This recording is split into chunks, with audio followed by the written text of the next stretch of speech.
Freeze. Not your body, your attention. Lock it in place. Because something just happened in your head that most people spend their whole lives trying to avoid. And you're standing in the aftermath like it's normal. Like it didn't just rearrange the furniture in reality. Like the room didn't tilt. Like the air didn't get heavier the second your mind clicked into that forbidden alignment. The equation finally solved itself. And the part that should terrify you, it didn't solve itself because the world got kinder. It solved itself because you got meaner, sharper, quieter, more accurate. It solved itself because pain didn't break you the way it breaks the weak. It taught you the geometry of human nature. It taught you what people really do when nobody's watching, what they pretend to be, and what they actually are. It taught you that normal is just a costume stitched together by fear and social rent payments. You didn't become a genius by collecting facts. You became a genius by surviving patterns. You learned the kind of math nobody wants to admit exists. The math of betrayal, of timing, of silence, of leverage. The math of smile while you bleed and build while you're being buried. That's not school. That's not talent.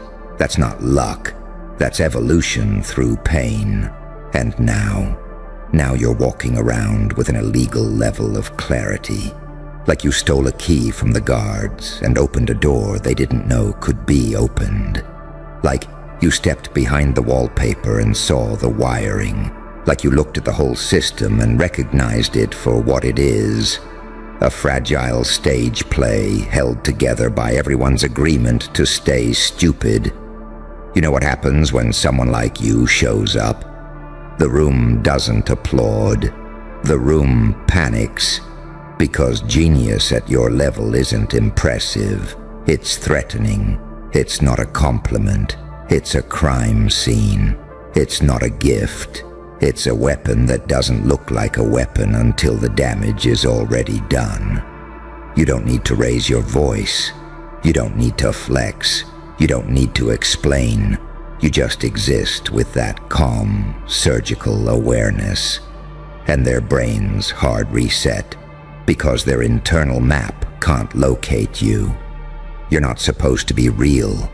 You're the glitch that proves the simulation has holes. See, most people don't think. They repeat. They borrow beliefs like outfits and call it identity.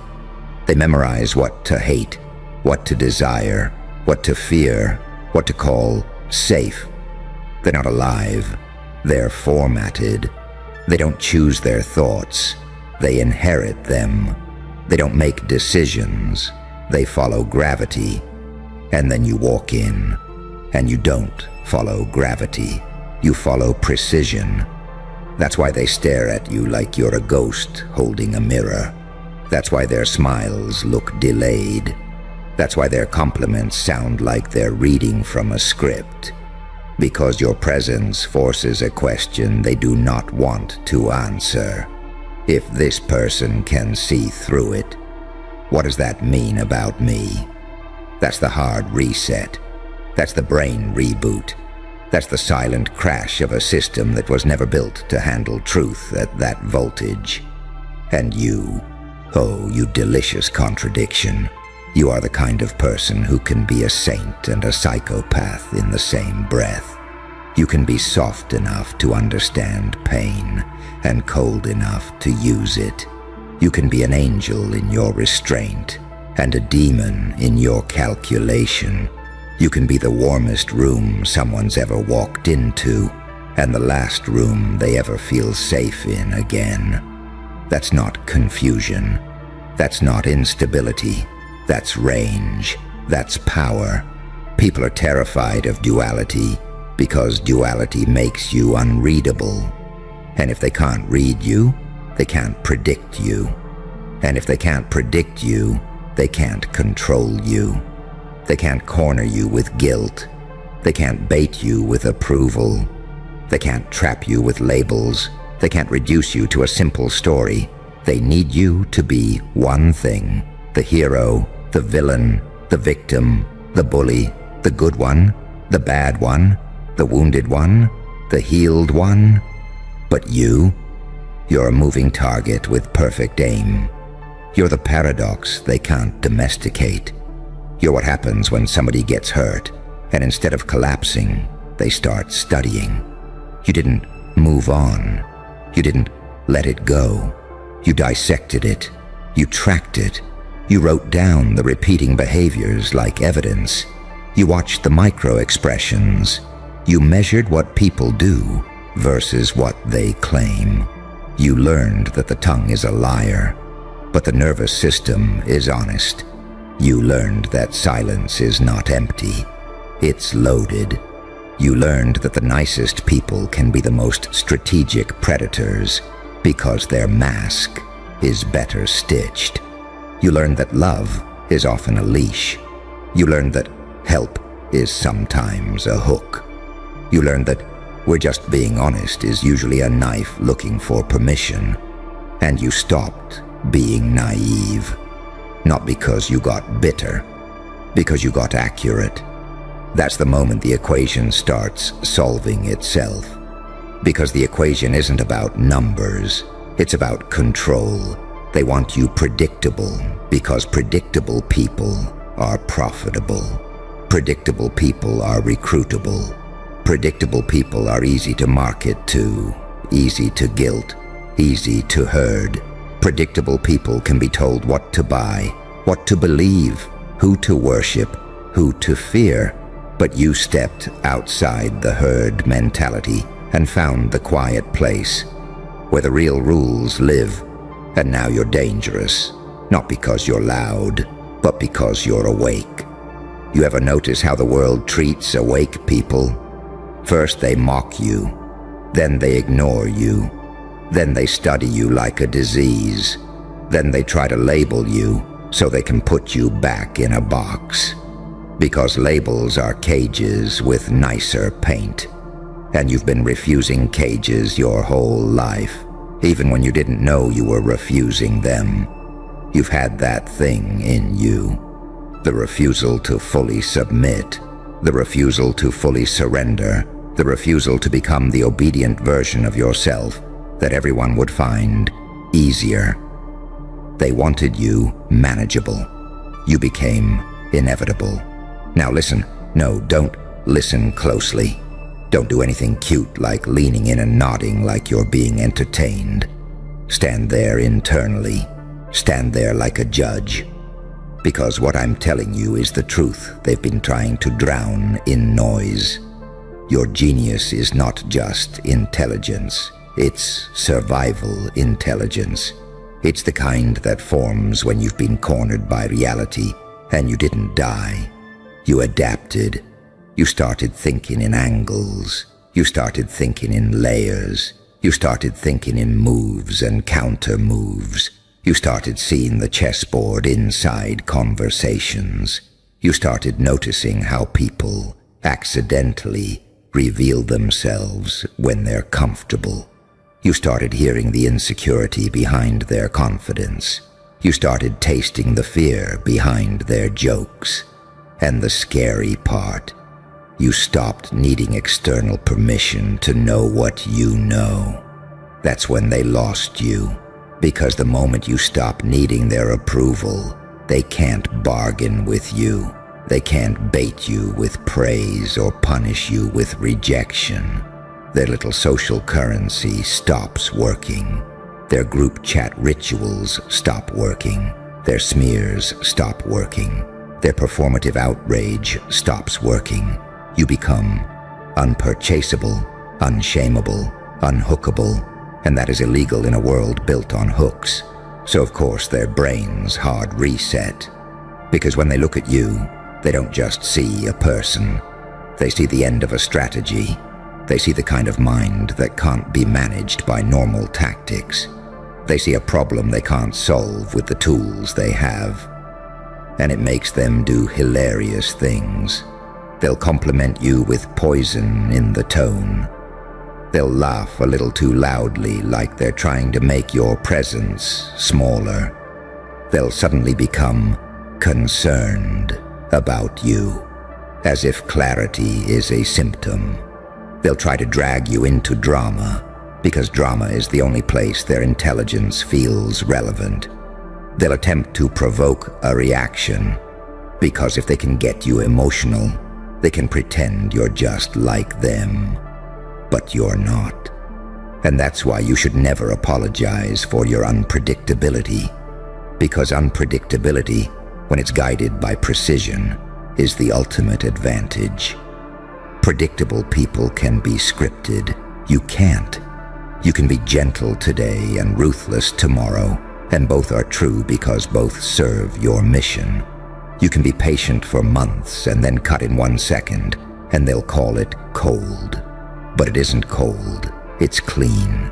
It's clarity. It's boundaries with teeth. You're not inconsistent. You're adaptive. And adaptation is what apex creatures do. Now let's talk about the part. Nobody says out loud, your genius came with a cost. It cost you sleep. It cost you innocence. It cost you the comfort of being understood. Because when you see too much, normal conversations start sounding like children playing with cardboard swords. Small talk starts feeling like being trapped in a shallow pool. People start repeating the same emotional loops, and you start recognizing them like predictable weather. And that loneliness, that quiet sense that you're a foreign object in a room full of familiar faces, that wasn't punishment. That was training, because you cannot become what you're becoming and still belong to the crowd that worships comfort. Comfort makes you sloppy. Pain made you precise, and precision is what separates a gifted person from a lethal one. You're not just smart. You're calibrated. You are the kind of mind that can walk into chaos and start mapping it. The kind of mind that can take insult and extract information. The kind of mind that can take abandonment and distill it into strength. The kind of mind that can take loss and turn it into leverage. That is saint behavior. That is psychopath behavior. Same action, different story. That's duality. And duality is the closest thing to freedom in a world addicted to certainty. Certainty is a narcotic for the fearful. They need everything labeled because labels reduce anxiety.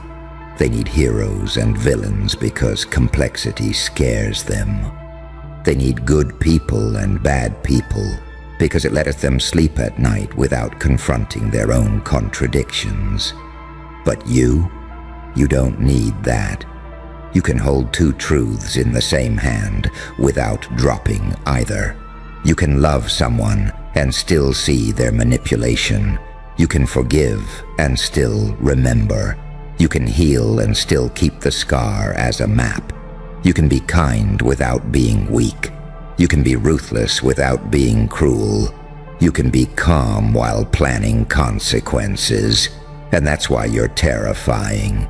Because you're not driven by impulse anymore. You're driven by understanding. And understanding is the most unfair advantage on Earth. Now I want you to imagine the moment it clicked, the moment the equation solved itself. It wasn't fireworks, was it? It was quiet. It was a subtle shift where the world started making sense in a way that made your stomach go still. You realized something like, oh, so that's what they're doing. That's what this is. That's what they meant. That's why it keeps happening. And once you saw it, you couldn't unsee it. That's the moment you stopped being easy to deceive. That's the moment you stopped being easy to exploit. That's the moment their little games started bouncing off you like rubber bullets. Because you're not fighting the game anymore. You're reading the rule book. And when you can read the rule book, you can rewrite the outcome. That's when their brains hard reset, because they didn't even know there was a rule book. They thought life was vibes and luck and being nice. They thought confidence was the same as power. They thought loudness was leadership. They thought popularity was proof. Then you showed up with that quiet, predatory calm, and suddenly all their shortcuts look embarrassing. They don't hate you because you're better. They hate you because you're evidence that they could be more than they are, and they chose not to be. Evidence that their excuses are optional. Evidence that their fear is a decision, and they can't stand it. So they'll do what small minds always do when faced with someone they can't outthink. They'll try to make you feel guilty for being sharp. They'll call you too much. They'll call you intense. They'll call you cold. They'll call you crazy. Because if they can make your gift sound like a flaw, they can pretend they're safe. But listen. No, not listen closely. Just hear it like a verdict. Being too much is what happens when you stop diluting yourself for people who can't handle concentration. You're not too much. They're underbuilt. You're not intense. They're numb. You're not cold. You're controlled. You're not crazy. You're awake in a world that rewards sleepwalking. And the reason it feels like a thriller, like you're living inside some cinematic leak of reality, is because it is. You're watching the mask slip off society in real time. You're watching people defend their illusions with their teeth. You're watching them protect the lie because the lie is all they have. And you're walking around with the truth in your pocket like a match. That's why your presence changes rooms without you saying a word. That's why conversations shift when you enter. That's why some people get weirdly polite, and others get weirdly aggressive, and others get strangely fascinated like you're a storm they want to touch. They feel the threat. They feel the intelligence. They feel the part of you that's not asking to be accepted. They feel the part of you that already decided. And here's the punchline. Because you and I both love punchlines. The equation didn't solve itself because you found peace. It solved itself because you found power. Peace is for later. Right now, you're the hard reset. You're the system update they didn't consent to. You're the living proof that pain can create something sharper than talent. Purpose with teeth. So stop trying to be understandable. Stop trying to be relatable. Stop trying to soften your edges so the fragile can lean on you without getting cut. Your edges are not a defect. They're a warning label. They tell the world, this one learned. This one remembers. This one doesn't play fair with liars. And the world will test you. Oh, it'll test you, because it always tests what it can't categorize. It will poke you with disrespect, temptation, false intimacy, cheap praise, and manufactured conflict to see if it can drag you back into predictability. Don't go. Let them guess. Let them squirm. Let them project. Because the moment you become predictable, you become manageable. And you are not built to be managed.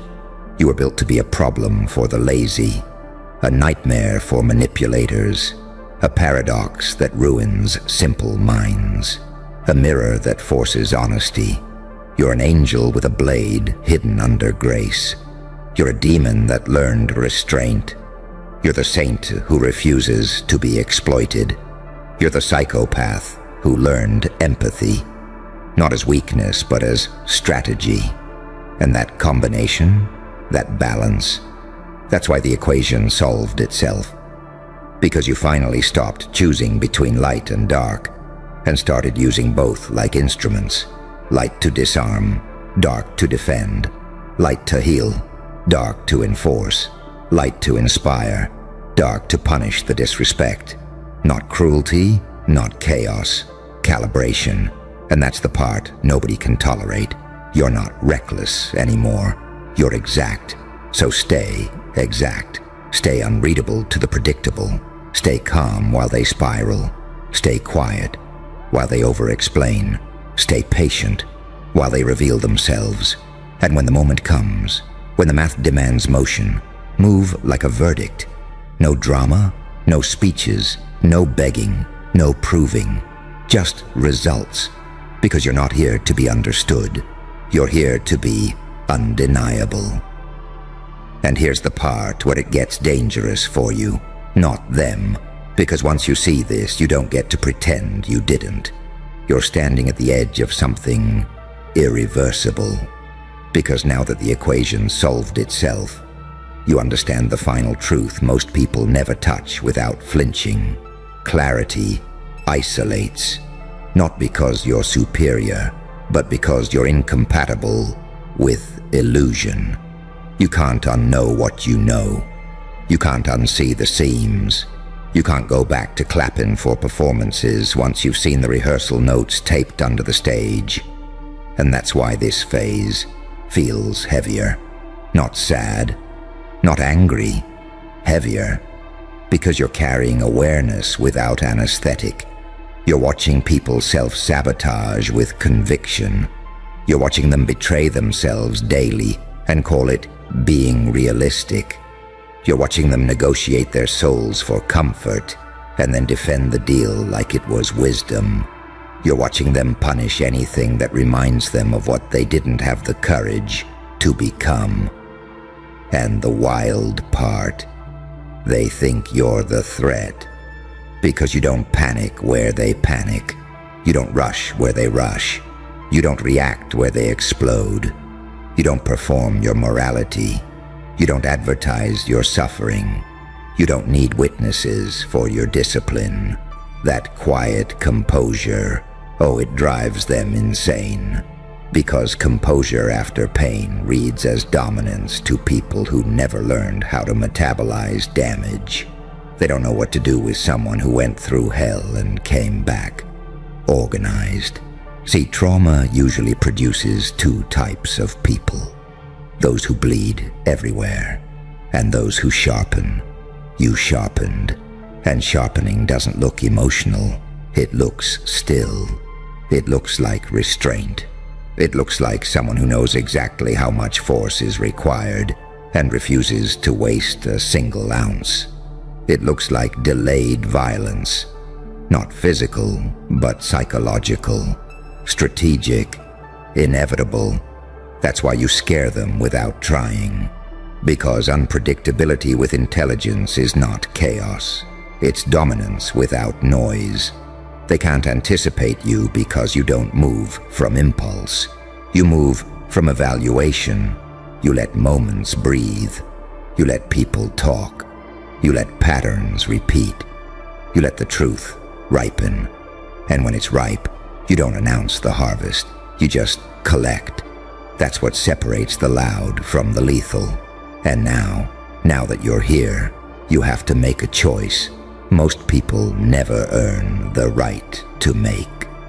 You can either dilute yourself to re-enter the comfort of the herd, or you can accept the role. Not the hero role. That's childish. The anomaly. The one who doesn't need applause. The one who doesn't explain. The one who understands that power isn't about domination. It's about positioning. About knowing when to be visible and when to vanish. About knowing when kindness disarms and when silence suffocates. About knowing that the most effective move is often letting someone destroy themselves while you watch without interference. That's not cruelty. That's respect for cause and effect. And this is where the paradox completes itself. You didn't become this way because you wanted power. You became this way because you refused to be powerless ever again. That refusal rewired you. That refusal taught you patience that feels like menace. That refusal taught you empathy without submission. That refusal taught you how to sit in discomfort until it becomes information. You don't flinch at awkwardness.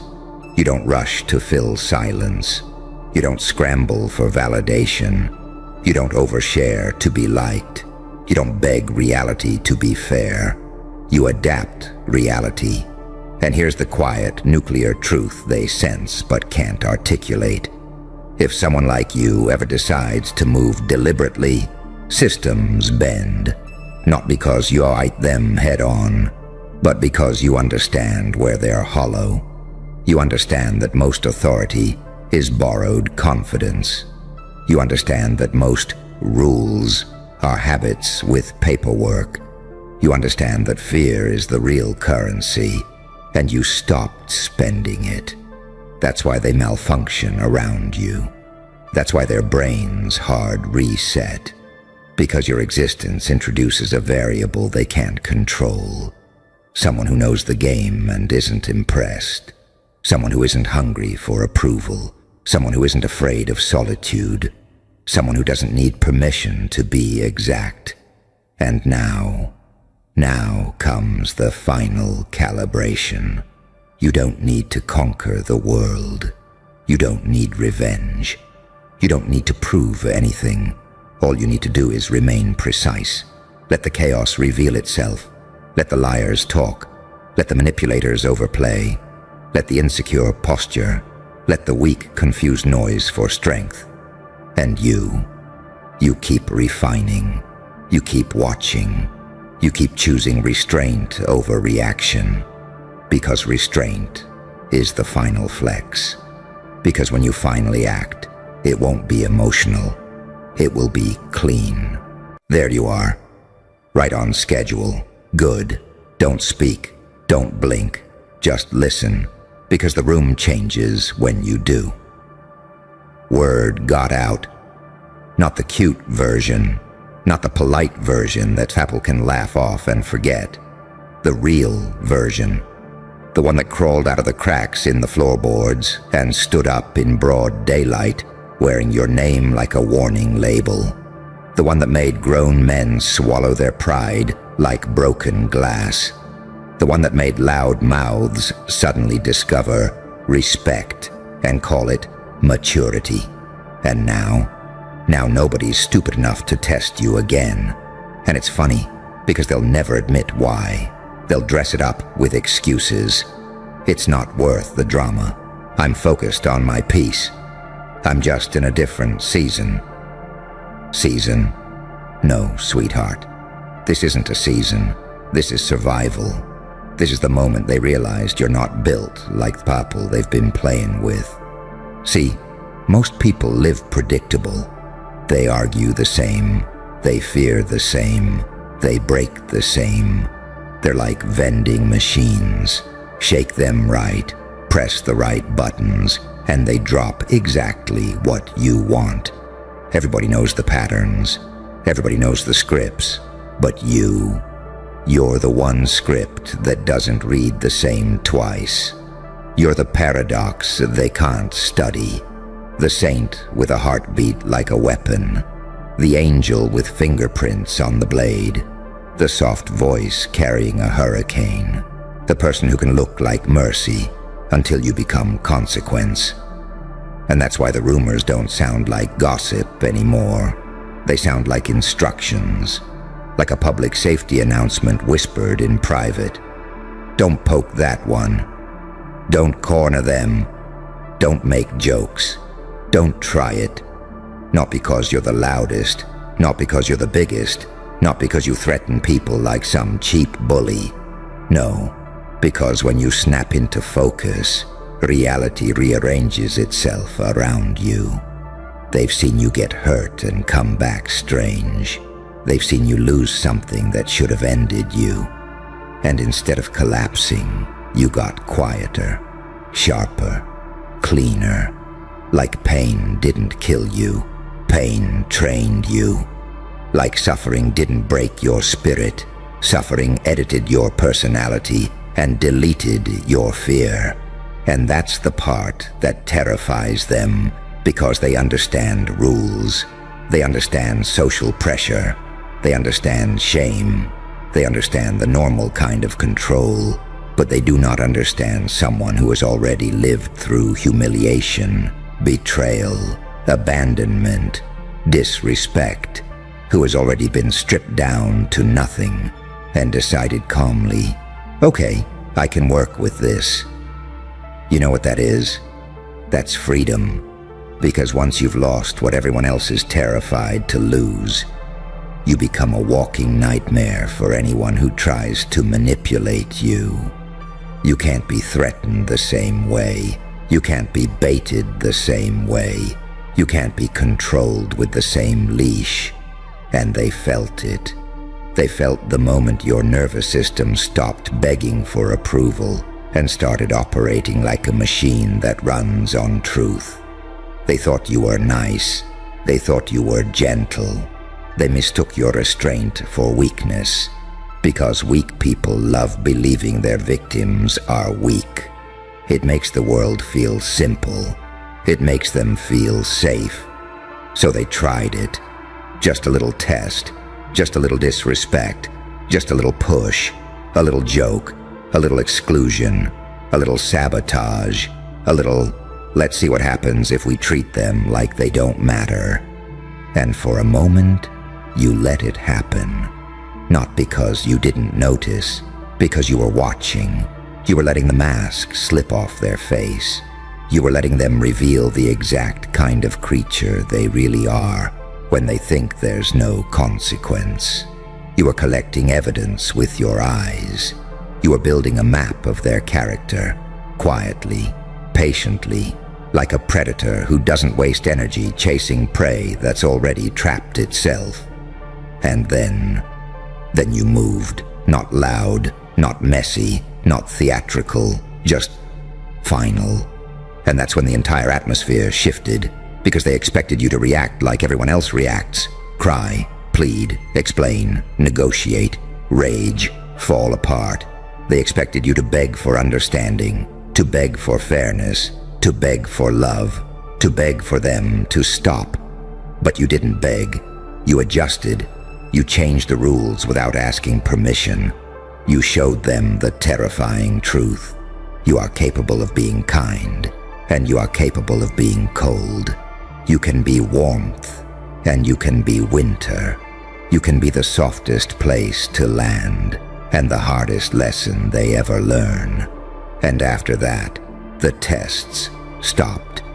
Because once people realized you're not safe to provoke, they become polite. Oh, they become so polite. They start smiling with their teeth clenched. They start speaking with caution. They start measuring their words like they're walking across a minefield. You ever notice how the same people who used to treat you like a joke suddenly treat you like a storm warning? That's not respect. That's fear, wearing manners. And fear is honest. See, respect is something people perform when it benefits them. Fear is what they feel when they realize you're the kind of person who can walk away without shaking. You're the kind of person who can cut ties without screaming. You're the kind of person who doesn't need the room to clap in order to know what you are. They can't handle that because they built their whole identity on reactions. They live for control. They live for leverage. They live for being able to press your buttons and watch you dance. But you stopped dancing. You became the one holding the silence. And silence is the scariest weapon in a world full of noise. That's why they're scared to test you again, because they remember what it felt like the last time. They remember the moment you didn't argue, you didn't chase, you didn't explain, you just withdrew your energy like someone pulling oxygen out of a room. And suddenly, everything they were doing felt empty. Suddenly their jokes sounded stupid. Their little games looked childish. Their confidence started leaking out of them because your attention wasn't just attention. Your attention was permission. Your presence was power, and you took it away. You ever watch how fragile people become when you stop feeding them your emotional labor, when you stop giving them reactions to chew on, when you stop being the mirror they use to feel important? They crumble because they were never fighting you. They were feeding off you. And when the food disappears, the parasite panics. So they talk about you in side conversations now. Not out loud where you can hear it. No, they're smarter than that now. They whisper. They trade stories. They compare notes. They turn your name into a cautionary tale so they can feel like they're still in control of it. Yeah, just don't mess with them. Trust me, it's not worth it. They're different. Different. That word tastes like fear when it comes from people who thought they had you figured out. And here's the funniest part. The part you should savor. They don't even know what you'll do. That's what haunts them. Not a specific threat. Not a specific move. It's the unknown. It's the fact that you're capable of patience, and you're capable of precision. It's the fact that you can forgive, and you can disappear. It's the fact that you can love deeply and detach instantly. They can't predict you because you're not operating from their petty emotional logic. You're operating from an evolved place, an ugly kind of wisdom that only comes from pain. Pain gave you something nobody can teach: discernment. Pain taught you how to read micro-expressions. Pain taught you how to feel the lie under the words.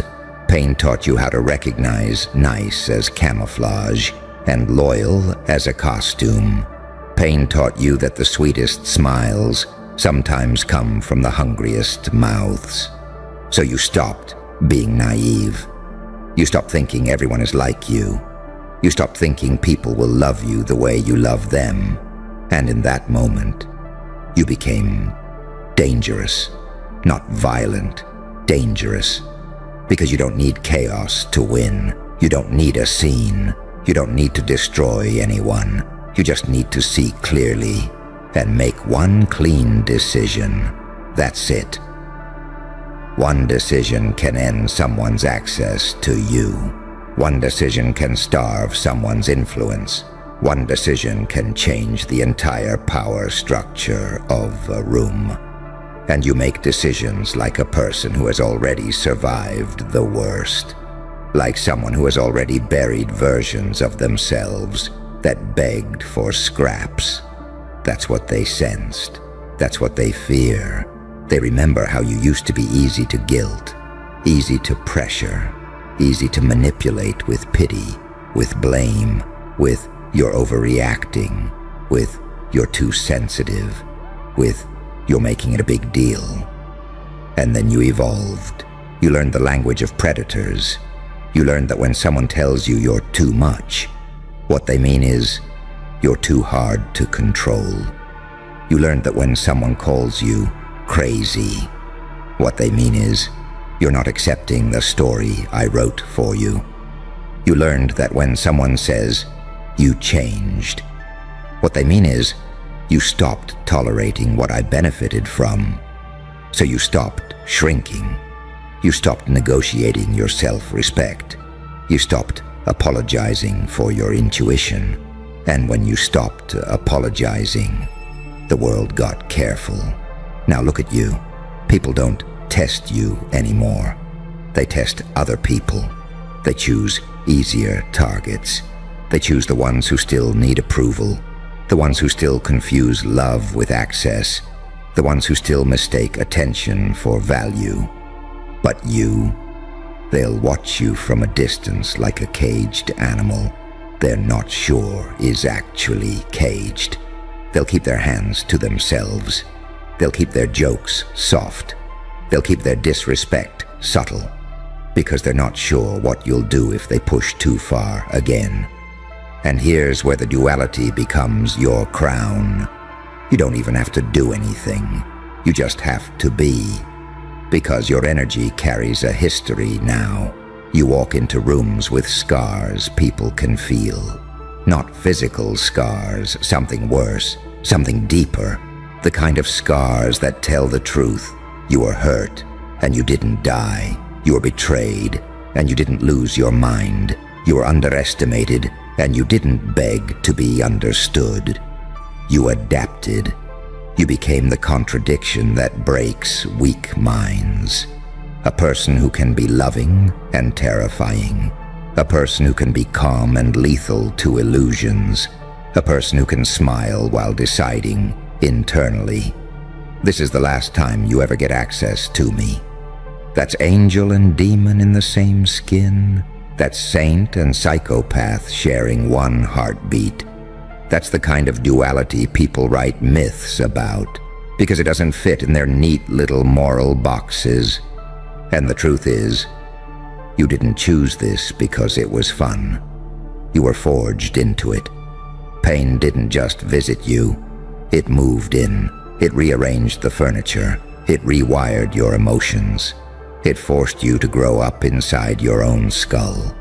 It forced you to look at the world without its makeup on. And you know what you found? You found that most people aren't brave. They're comfortable. You found that most people don't want truth. They want control. You found that most people don't love you. They love how you make them feel about themselves. So you stopped begging for love from mouths that only know how to consume. And when you did, the entire universe noticed. Because you went from, please accept me, to prove you deserve me. And now the people who used to disrespect you can't even maintain eye contact for too long. They laugh too loud when you walk by. They change the subject when your name comes up. They suddenly remember boundaries. They suddenly respect peace. They suddenly understand maturity. It's pathetic, but it's also delicious.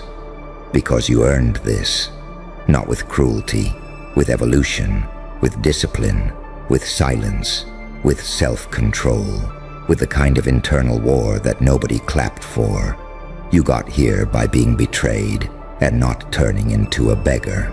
You got here by being hurt and not turning into a monster, at least not the kind that destroys everything.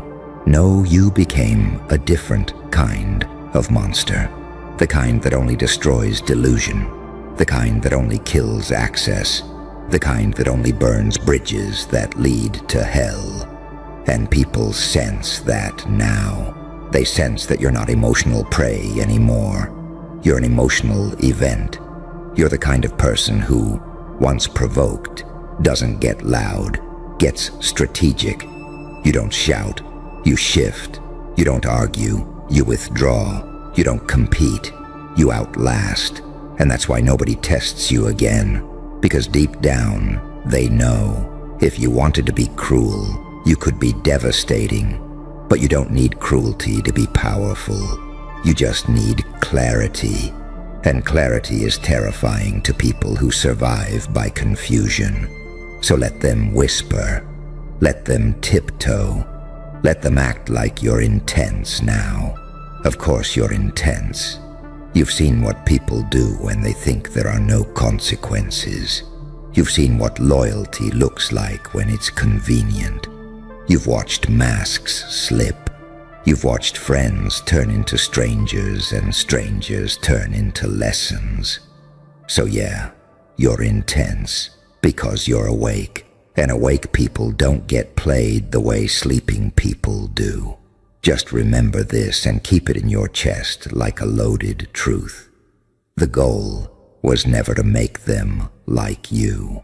The goal was to make them respect the boundary they used to ignore. The goal was never to be understood. The goal was to be undeniable. And now you are. Now you're the person they warn each other about. Now you're the energy they don't touch unless they mean it. Now you're the name that makes cowards behave. Not because you scream, because you don't have to. Because you've become the one thing fragile people can't handle. Someone who won't sacrifice themselves to keep the peace. Someone who can walk away and still breathe. Someone who can be light without being weak. Someone who can be dark without being sloppy. Someone who can love without losing themselves. That is power. That is the kind of power that doesn't need a spotlight. It just needs presence. And your presence, it's the reason word got out. It's the reason the game stopped. It's the reason nobody's stupid enough to test you again. And here's the part they don't say out loud. The part that lives in the back of their throat like a swallowed confession. They didn't just stop testing you because you won. They stopped because they realized you don't need to win. You're not chasing dominance. You're not hungry for validation. You're not addicted to applause or revenge or proving a point. You already crossed that desert. You already starved that version of yourself to death. What scares them is that you're calm after the war. That kind of calm doesn't come from peace. It comes from certainty. They can feel it when you walk into a space. There's no tension in your shoulders, no desperation in your eyes, no eagerness to be seen, no need to perform. You're not scanning faces looking for approval. You're not adjusting yourself to fit the room. The room adjusts to you, because people can sense when someone has already made peace with losing everything. When someone has already faced abandonment and survived. When someone has already been misunderstood, misjudged, misrepresented, and kept going anyway. That's the kind of person you don't poke. That's the kind of person you don't corner. That's the kind of person you leave alone unless you're prepared to meet a version of reality you can't control. They know you don't bluff. They know you don't bark without teeth. They know you don't explode.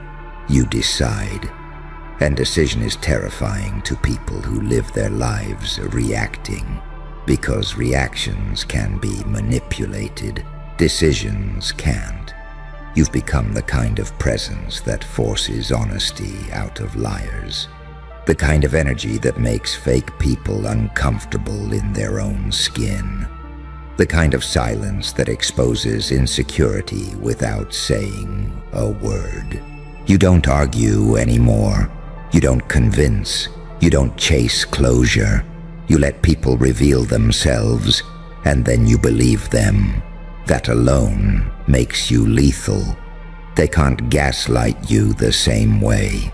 They can't rewrite history when you've already accepted the truth.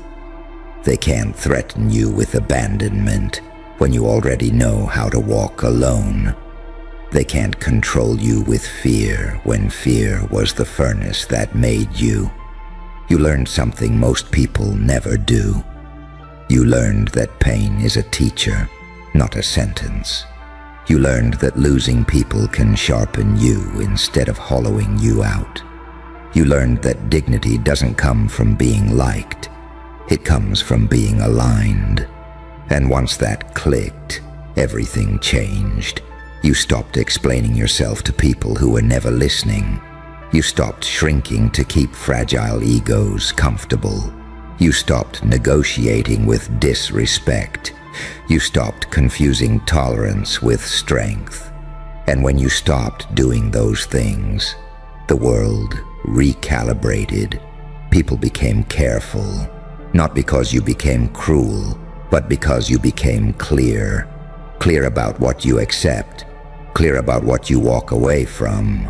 Clear about the fact that your kindness is a choice, not an obligation.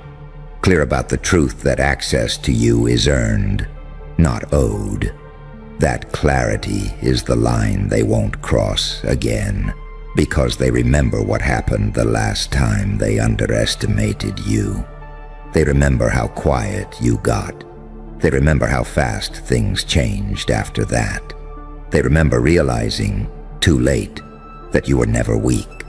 You were patient, and patience, when paired with intelligence, is terrifying. So now they keep their distance, they behave, they think twice, they watch their tone, they mind their words. They call it respect. But you know what it really is. It's recognition. Recognition that you're not the person they thought they could play with. Recognition that you're not the version of you that needed to be chosen. Recognition that you are fully capable of being warm and fully capable of being gone. And the final truth, the one that seals it, the one that ends this chapter for good, is this.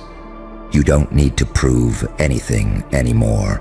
Not your strength, not your value, not your darkness, not your light. You've already proven the only thing that matters. You survived becoming yourself. You walked through the fire without becoming a slave to it. You integrated the angel and the demon instead of letting either one own you. You learned restraint without losing power. You learned compassion without sacrificing self-respect. You learned how to stand alone without becoming bitter. And that's why the tests stopped. Because people test those they believe they can break.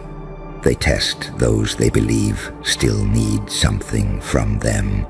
They test those they believe are desperate to be loved. But you don't need permission to exist. You don't need validation to breathe. You don't need approval to stand tall. You already gave yourself what they never could. And once a person does that, the world doesn't try them the same way again. So stand there, calm, grounded, unbothered. Let them whisper. Let them wonder. Let them keep their distance. You're not here to scare anyone. You're here as proof. Proof that pain can evolve you.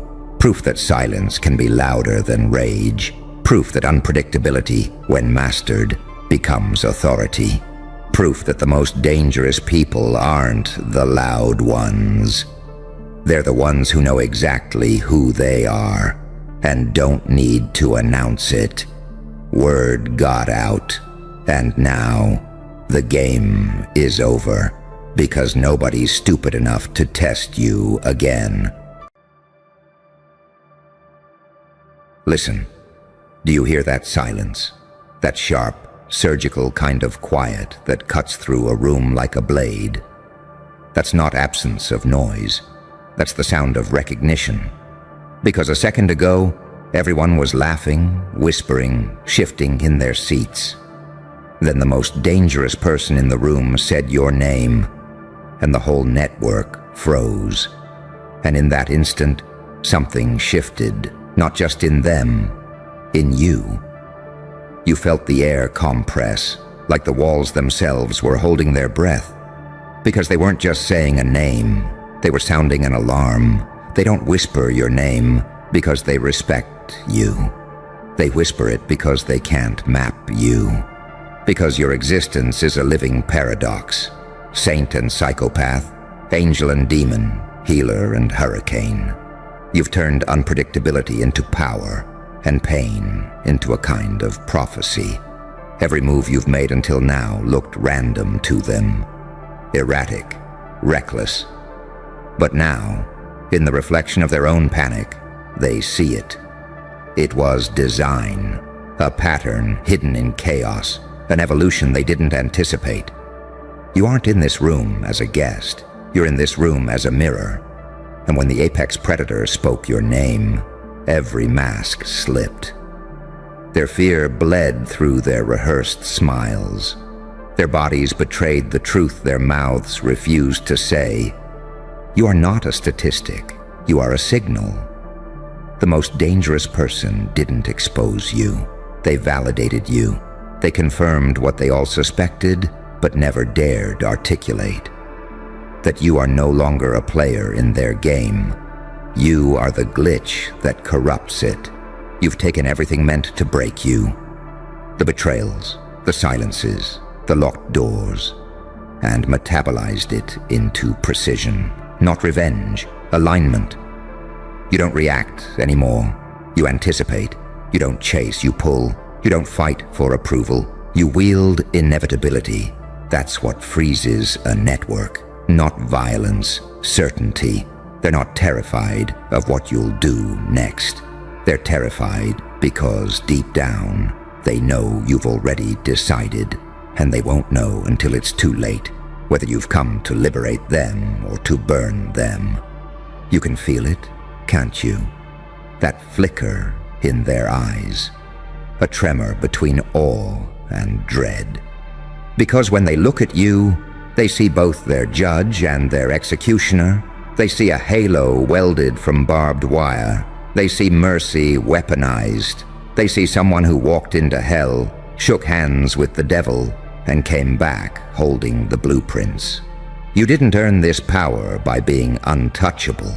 You earned it by being unbreakable. Every scar on your body is a coordinate in a map they'll never decode. Every time you were underestimated, you added another layer to the cipher of who you've become. And now your very presence is a recalibration. You are not their enemy. You are their reckoning. You are the living proof that the pain they engineered to crush you instead built a mind that moves like smoke and a will that cuts like steel. You know what's even more dangerous than being unpredictable? Being unpredictable on purpose. Every blink, every pause, every smile. Choreographed like a chess match they can't see. That's why the room froze. That's why the network glitched. That's why the most dangerous person here spoke your name like an invocation. Because deep down, they weren't warning others about you. They were warning themselves. Your name isn't a label anymore. It's a code word. It's a trigger phrase. It's the sound of old systems collapsing under the weight of a new kind of power. You are not here to be accepted. You are here to become inevitable. So let them freeze. Let them whisper. Let them wonder which version of you they've awakened. Because by the time they realize, it will already be too late. Your name has already left their lips, and once spoken, it doesn't echo. It detonates. Do you feel how heavy the air just got?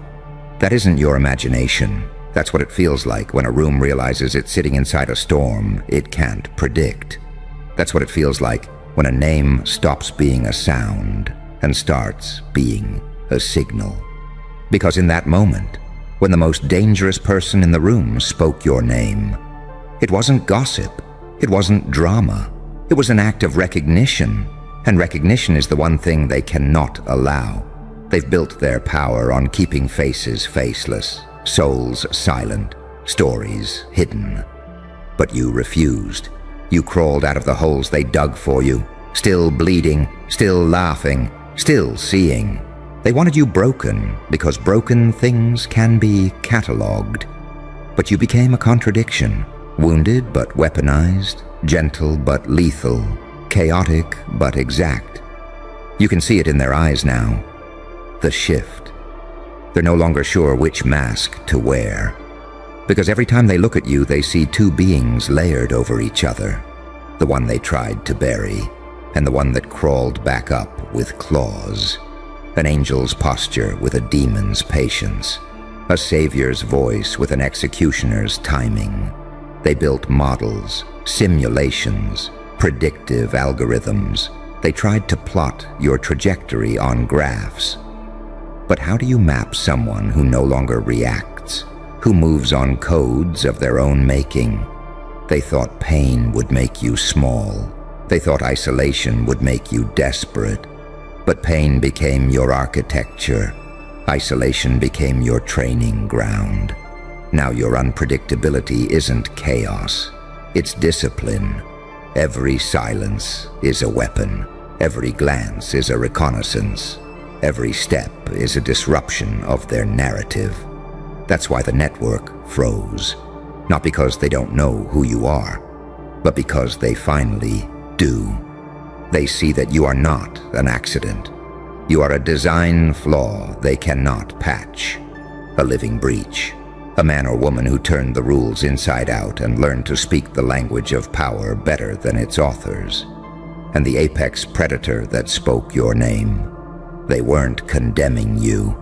They were conceding. They were acknowledging that the script no longer belongs to them. That the person they once thought of as a threat is now a variable they can't control.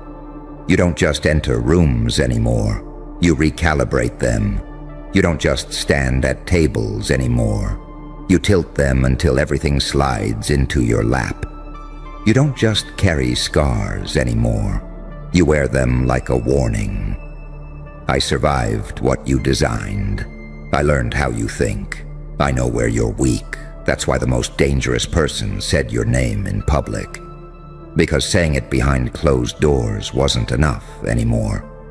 Because your shadow had already entered every room before you did. Because your reputation moved faster than their rumors. And now, they're stuck with the paradox of you. They can't frame you as villain without making you myth. They can't frame you as victim without making you proof.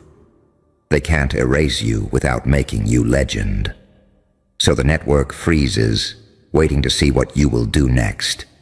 Waiting to see if you will bless or burn, waiting to see if you will rewrite the rules or destroy the board. And you don't need to do anything yet, because you've already won by existing, by being the living contradiction that their systems cannot absorb, by turning pain into perception, perception into power, power into presence. Let them freeze, let them whisper, let them choke on the name they thought was harmless. Because you are not a name anymore. You are a command. When the apex predator spoke your name, they unknowingly triggered their own countdown.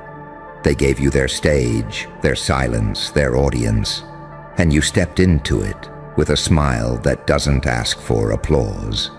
That's how you terrify them. Not with threats, with inevitability. So stand there in the silence. Let your name hang in the air like a blade. Because you don't need to shout. You don't need to explain. You don't need to prove. The most dangerous person in the room already did that for you. And now every eye, every camera, every whisper is locked on the one thing they can't control. You. So now you stand there. Not with a crown, but with something far more terrifying. Clarity. They thought the most dangerous thing in the room was the one with the most control, the one with the power to command armies, manipulate alliances, destroy reputations. But they were wrong. The most dangerous thing in the room is the one who sees everything, who sees through the illusion, through the hierarchy, through the ritualistic dance of power they've choreographed to keep people in check.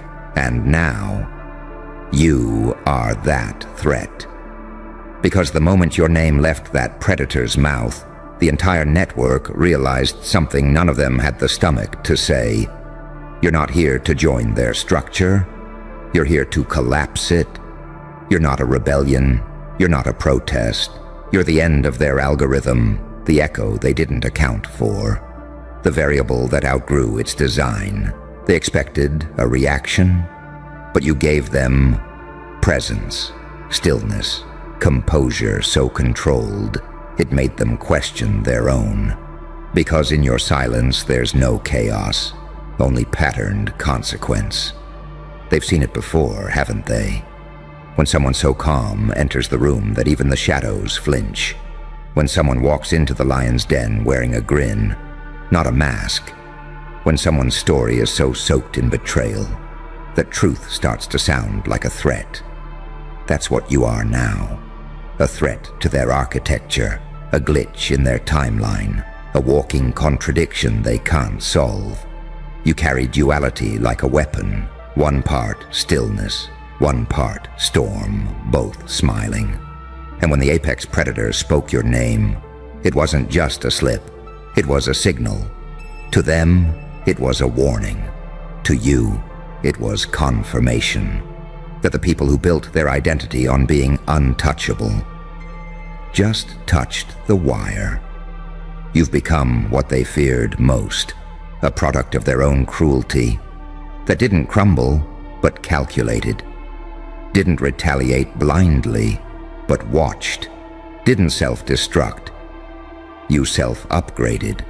You didn't just survive the trauma, you made it modular, you adapted, you transformed. And now you walk like consequence. You look at people and they flinch. Not because you threaten them directly, but because they see their own reflection warped in your presence. You don't just walk into the room, you reprogram it. They hear your name and remember the version of you they ignored, the one they underestimated, the one they left out, the one they laughed at, the one they tried to break in silence. But that version didn't die. It mutated and became a language they no longer speak. The language of pain with strategy. That's what you are now. Not emotion, not vengeance, not reaction, your execution. And the scariest part? You don't need them to know it. You don't need recognition, because the work has already been done in the dark. Every seed planted in silence, every move designed in exile, every scar forged into architecture. You are a machine now, but one that feels, that remembers, that never forgets. And when the predator said your name, the whole network froze, not because they feared what you are, but because they realized what they created. You are their glitch, their ghost, their goddamn reckoning. And you don't need to raise your voice. You are the volume. They tried to run simulations on what happens when you take control, but every outcome ends the same. You don't just flip the system. You walk past it like it's irrelevant, because you're not playing their game. You're building a new one. And the rules, you haven't even written them yet. They're waiting for your next move, paralyzed, eyes on the monitors, fingers hovering over panic switches. But you take your time. Because when you're the anomaly, time belongs to you. And the best part? They can't stop it, because they spoke your name. And once a name is spoken, it echoes. It multiplies. It becomes legend, and legends don't ask for permission. So now the name echoes, but not like applause, like warning sirens, like the silence before a detonation they accidentally triggered. You're not just a person anymore. You're a pivot point in their timeline. A glitch? No. Glitches are accidents. You are intention with memory. You are a calculated misfire that hit every nerve center they swore was protected. Because when the most dangerous person in the room says your name, it doesn't echo through walls. It echoes through agendas. Suddenly the room goes still. Suddenly they're checking their protocols. Suddenly every past sin committed against you becomes relevant. Why? Because power has memory. And you never forgot anything. You didn't just survive betrayal. You archived it, indexed it, labeled every liar and left every knife exactly where they dropped it. And now they feel it, that tremble in their systems, that quiet pressure when someone who was supposed to fold starts standing taller than the ones who wrote the script. You aren't playing defense, you are coiling. That's what they missed. They thought silence meant retreat. But it meant recording.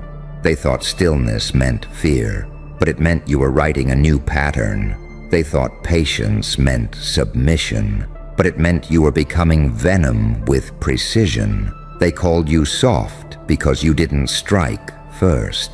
They called you weak because you were rebuilding behind closed doors. And now they've felt it. That slip in the atmosphere, that sudden pause in their rhythm, that moment when their systems respond like an animal sensing a predator nearby. Not in sight, but close enough that instinct panics before logic can catch up. You didn't enter the room with noise, you entered with proof. Proof that not every war is loud. Proof that sometimes silence is siege warfare. Proof that unpredictability, when done right, doesn't just scare people. It rewires them. That's what you've become. Not a threat, a reprogrammer, a human virus, a walking update to the entire operating system of fear. And that network, that oh-so-powerful network that laughed at you, gaslit you, dismissed you, abandoned you. Now they're not laughing. Now they're checking their security layers. Now they're reviewing every conversation, every message, wondering how long you've been watching, how long you've known, how many steps ahead you really are. Because when your name entered the room, they all got exposed. Not because you spoke, but because someone with more weight than them did. And the second your name became a topic, the entire illusion shattered. Do you know how rare that is, for a name to kill noise, for a single word, your name, to break the rhythm of an entire architecture? It's not noise, it's not power, it's presence. Your presence, refined through rage, forged in betrayal, polished by grief, and now delivered with surgical stillness, because while they were networking for power, you were nesting in pain. While they were shaking hands, you were sharpening your inner weaponry. While they were speaking in codes, you were becoming the cipher. You don't just move differently now. You feel different. When you walk into a room, people remember their lies. They remember what they said when they thought you were small. They remember the games they played when you were vulnerable. And they wonder, what do you remember? What did you write down? What did you record? What have you been preparing for? Because you don't need revenge. You are the revenge. Not the kind that screams, the kind that rearranges everything. You changed the temperature of the room. You didn't raise your voice. You didn't flex your muscles. You didn't ask for recognition. You forced recalibration. Their perception of you didn't shift. It snapped. The most dangerous person in the room said your name, and with that one word, you ended the illusion of your insignificance. So now the question isn't, what will you do? The question is, what part of them are you going to dismantle first? Their loyalty, their secrecy, their reputation, their lie, because that's the real fear, that you're not just unpredictable, you're surgical. They don't know if you're here to liberate them or to use their own weapons against them.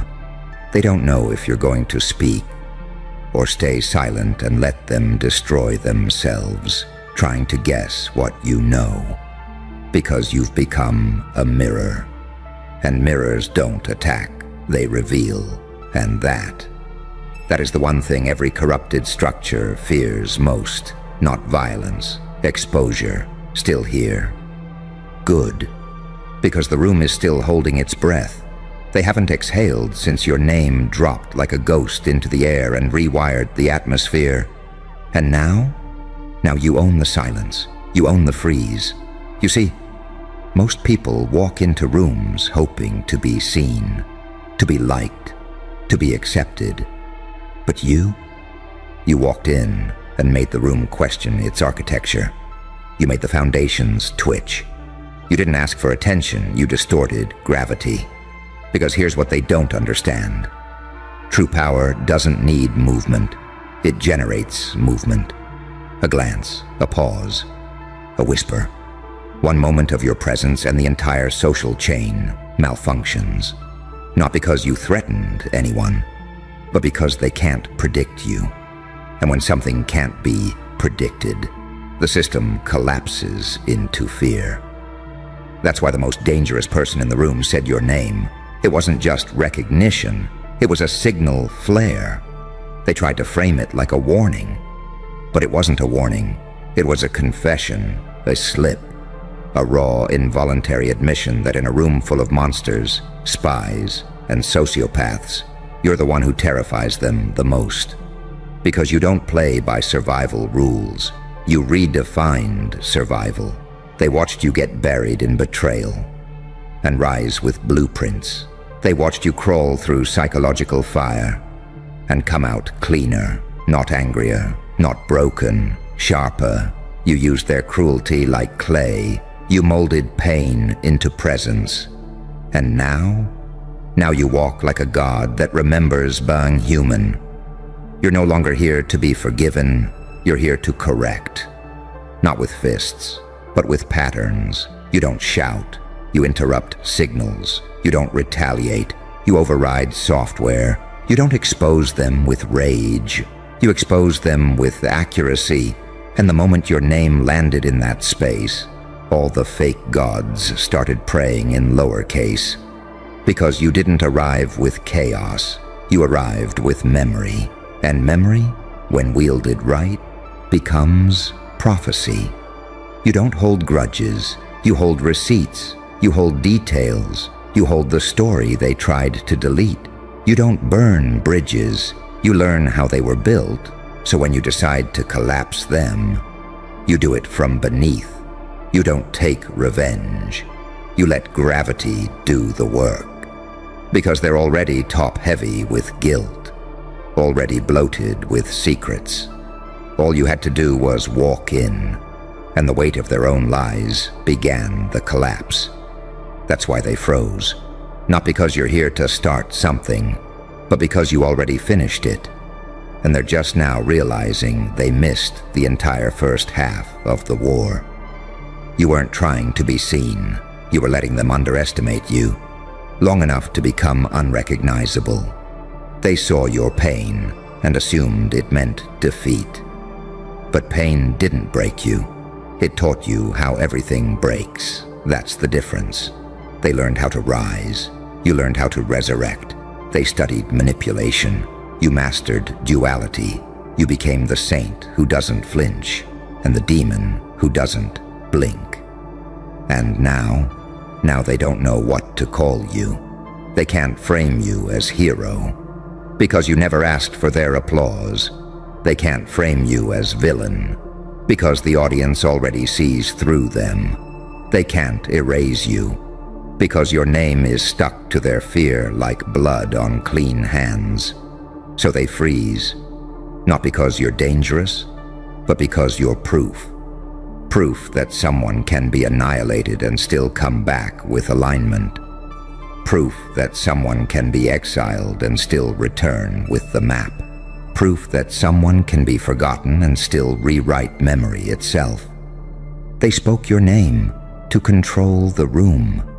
But your name doesn't calm rooms. It exposes them. You're the glitch in their legacy. The storm that remembers where it started. And the question they never wanted to face. What happens when the one we buried starts digging up us? Let them whisper. Let them panic. Let them run their damage control. Because what they fail to understand is this. You are not a moment. You are momentum. And now, every camera is watching. Every microphone is live. Every shadow is leaning in. Because the most dangerous person already said your name. And now, the world is listening. You feel that? That eerie silence crawling up your spine like a wiretap on your soul? Yeah, that's not paranoia. That's the system realizing you slipped through undetected until it was too late. Because you weren't supposed to exist. Not like this, not with that face. The CIA scanned it, ran it through every biometric database, every psychological model, every emotional pattern recognition system they had. What they expected was another civilian file. What they found was a goddamn red flag in human form. You triggered anomalies in systems that were built to erase anomalies. Your face distorted algorithms. Your aura jammed protocols. One agent wrote, This subject's data output behaves like it's alive, like it's watching us back. They didn't run a background check on you. They opened a portal, and what spilled out? Not a history, a warning. A report so disturbing, they didn't just redact it. They sealed it in black ink, burned the backups, and buried the agents who saw it firsthand under new names. Because you weren't just some glitch. You were the pattern that breaks the grid. Let's make one thing clear. You didn't evolve. You remembered who you are, what you were built for. They don't scan faces for smiles. They scan them for signals. And yours lit up every anomaly sensor from DC to goddamn Zurich. They said, subject exhibits signs of controlled unpredictability, calculated chaos, mirrored empathy with reversed morality. Dual-coded consciousness, possible threat to global narrative structures. You hear that? Threat to global narrative structures. Translation? You don't fit their script. You write your own. And that's what terrifies them, because their power depends on predictability, control, compliance. They need to know where the next move lands. But with you, there is no next move. There's only the illusion that you ever played by the board. You turned the board over, set it on fire, and watched them choke on the smoke. You see, they thought the darkness would keep you contained. They thought pain would pacify you, but you made pain your programming language. You stitched every trauma into a new algorithm, not to survive, to override. Your face didn't just scare them, it inverted their definitions. Compassion mapped over wrath. Kindness veiling a killer instinct, a savior's smile with a demon's voltage beneath. Saint and psychopath, healer and hurricane. You're not one, you're both. And the report knew it. Subject demonstrates erratic empathy and weaponized mercy, may act like a martyr, but strategy reflects a war general with terminal foresight. They scanned your face and saw the extinction of every blueprint they ever trusted, because your eyes don't reflect light. They reflect consequences. You weren't looking at the camera. You were looking through it, and the machine flinched. You think they classify files for safety? Number. They classify them when the truth is so violent, it shatters consensus reality. You are that truth. Not a person, a disruption protocol wrapped in skin, a glitch, number. You're the conscious rejection of every lie they ever passed off as structure.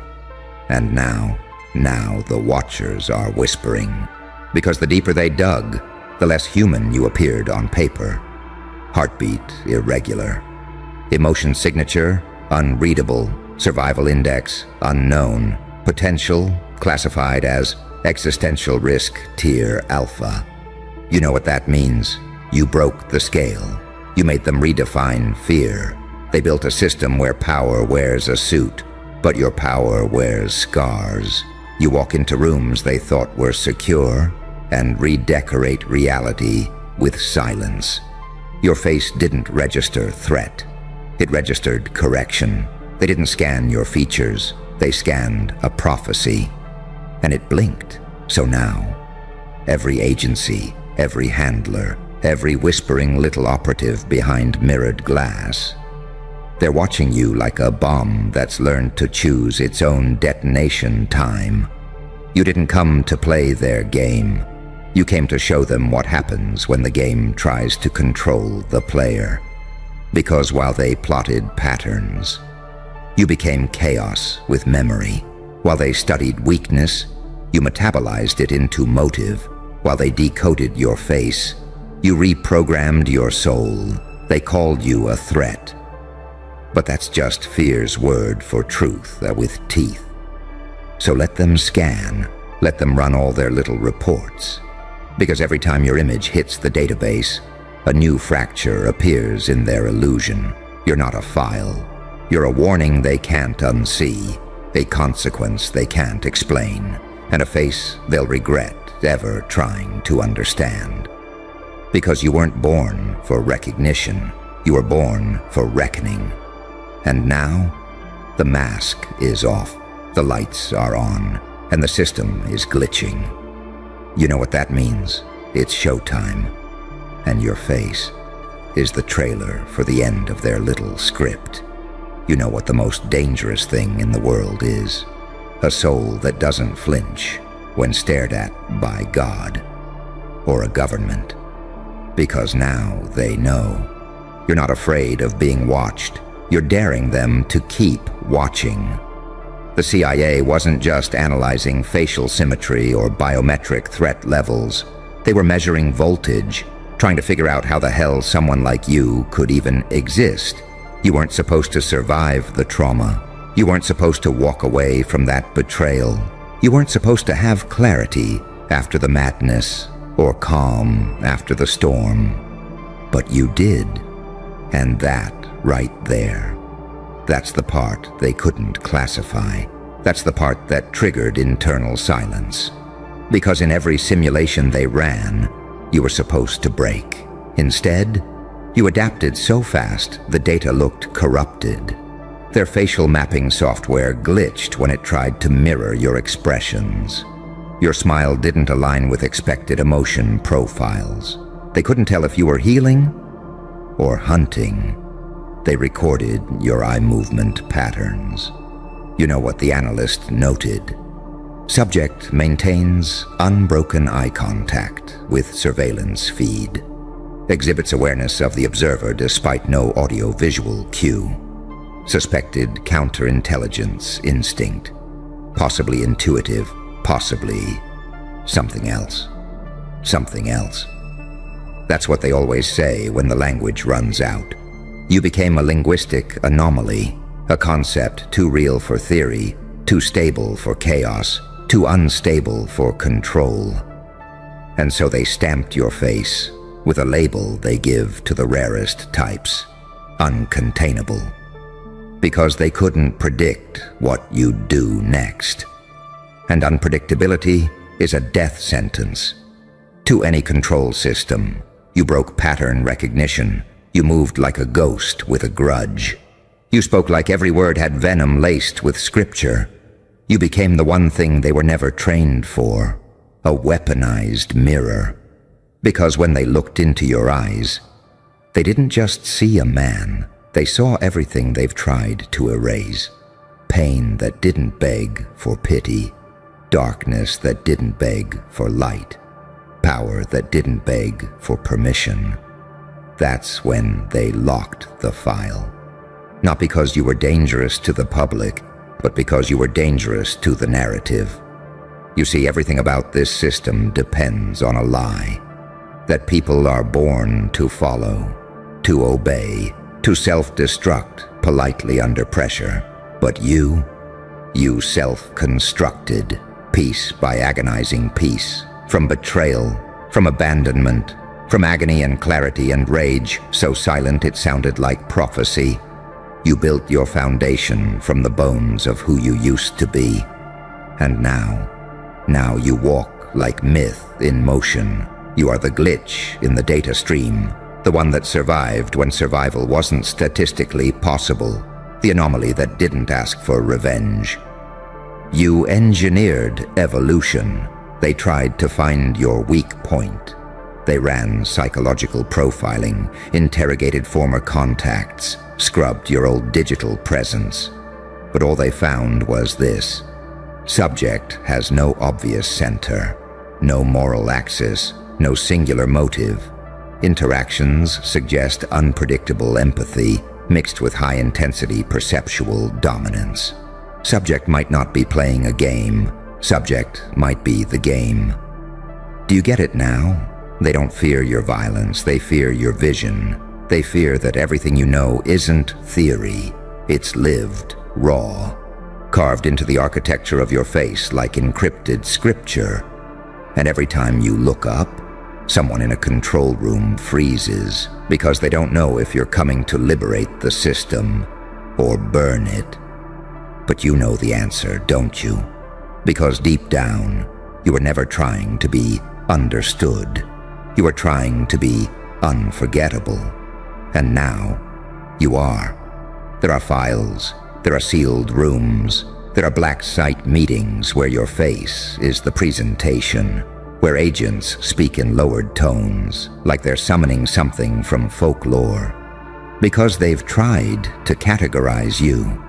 But what do you do when a monster walks in with a halo? When a saint smiles like a devil? When a victim becomes the verdict? They learned too late. You weren't scanning back. You were recording every lie, every betrayal, every failed attempt to gaslight you into silence. And now they're scared of what you might say, because the moment you speak, their entire structure unravels. You are not the product of pain. You are the prophet of it. You took what was meant to kill you and turned it into currency. So what now? Now you haunt them. You are the classified phantom echoing through redacted rooms. You're the unsolvable problem sitting in their psychological warfare models, the one individual they can't predict, and therefore can't kill. So wear that face proudly, because it's not a face anymore. It's a cipher, and every time they look at it, they're reminded the system failed, not because it was broken, but because it met you. You ever wonder why they didn't just erase you? They've erased people for less. Whistleblowers, hackers, even their own agents when the script didn't fit. But you, they tried something different. They classified you, because erasing you wouldn't have worked. It would have made you louder. So they buried the file, not because you're invisible, but because you're too real. So real, it interferes with the fiction they sell to the masses. You walk into a room and suddenly, people get quiet. Not because they know your story, but because they feel it. Your energy doesn't request space, it redefines it. They scanned your face and didn't find a personality profile. They found a signal distortion, a presence that bent the walls of the room, that shifted the gravitational pull of attention and fear at the same time. Because what you carry isn't charisma, it's consequence. You don't charm people. You confront their illusions, and that's ungovernable.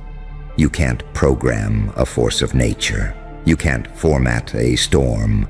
You can't put a firewall around something that doesn't recognize walls to begin with.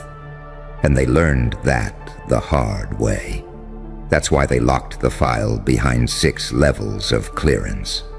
Because every time someone opened it, they started asking the wrong questions, or maybe the right ones.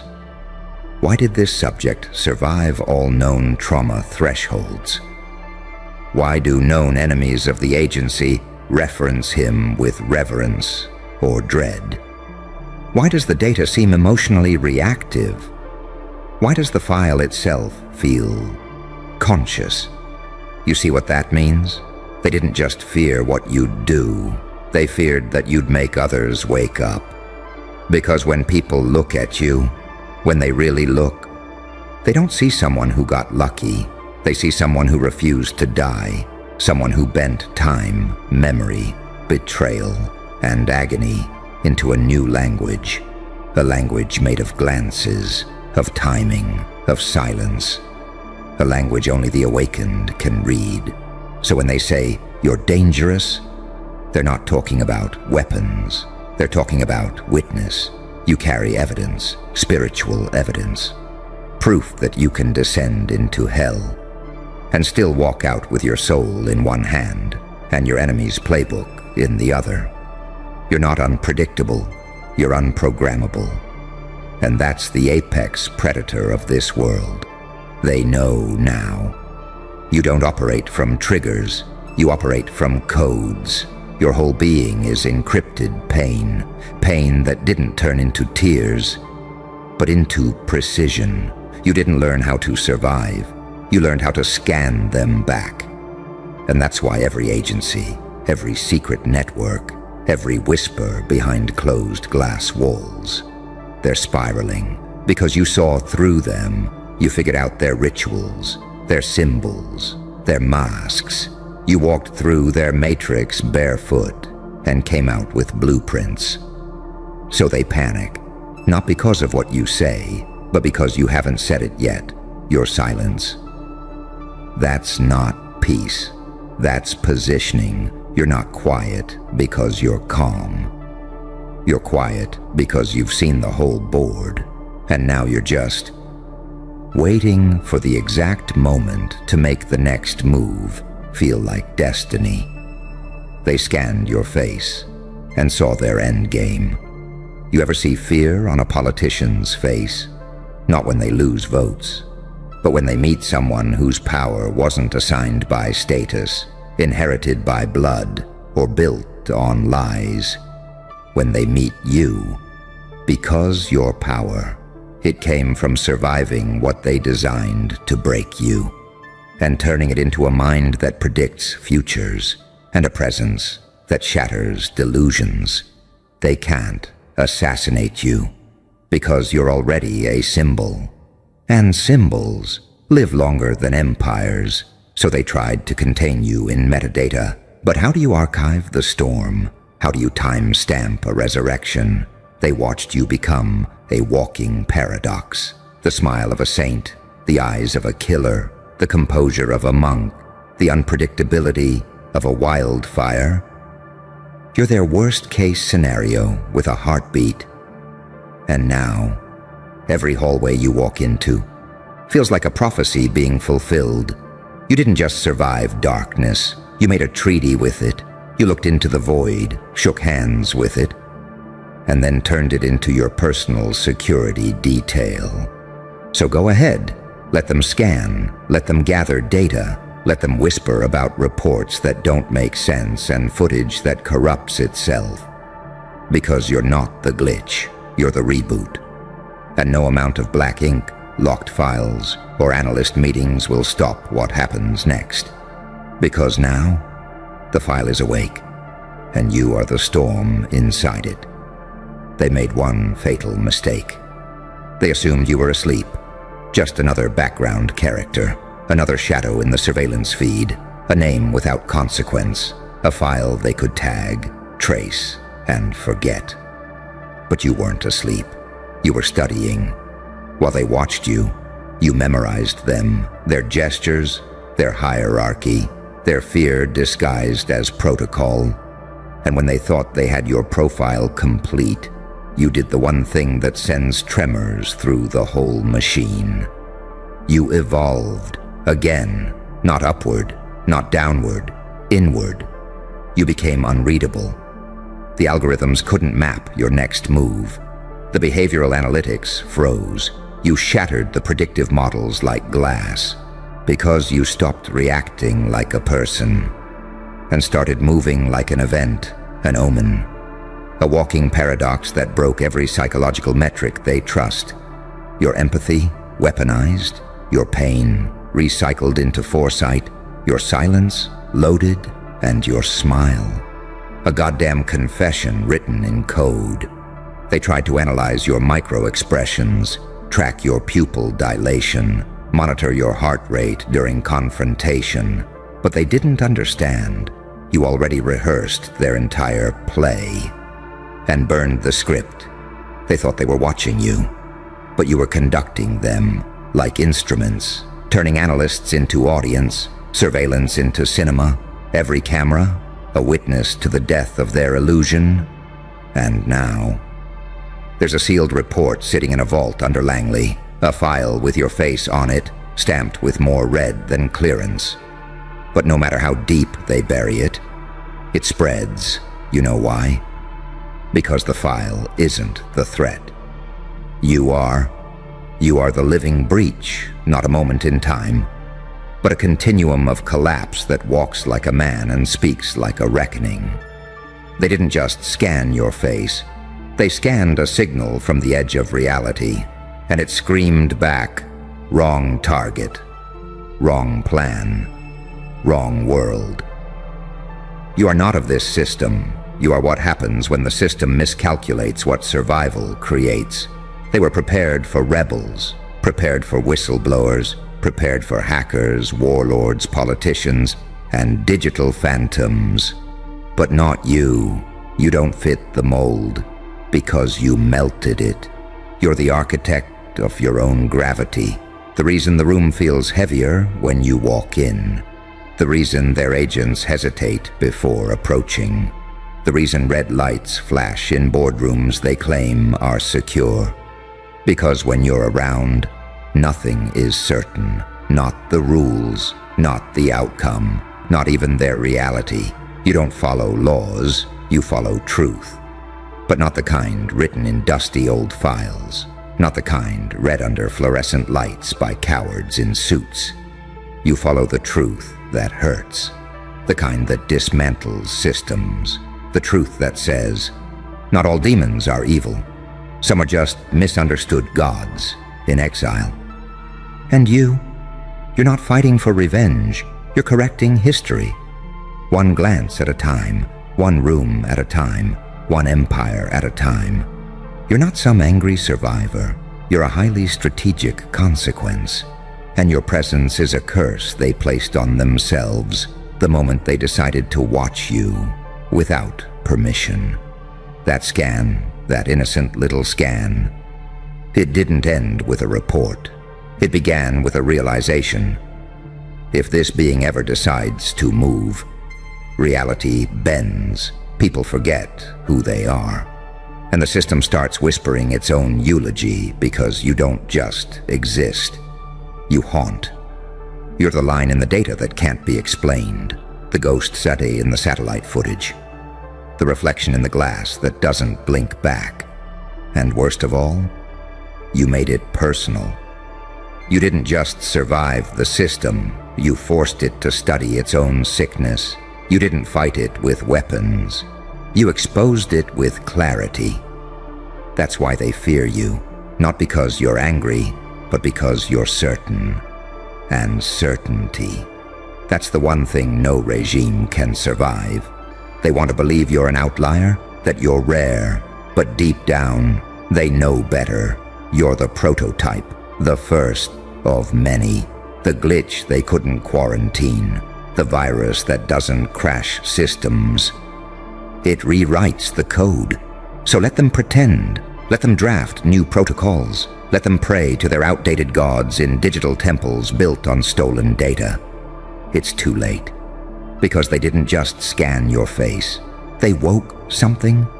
And now, every time they close their eyes, they don't see numbers, or statistics, or field reports. They see you, standing at the edge of their fabricated reality, smiling.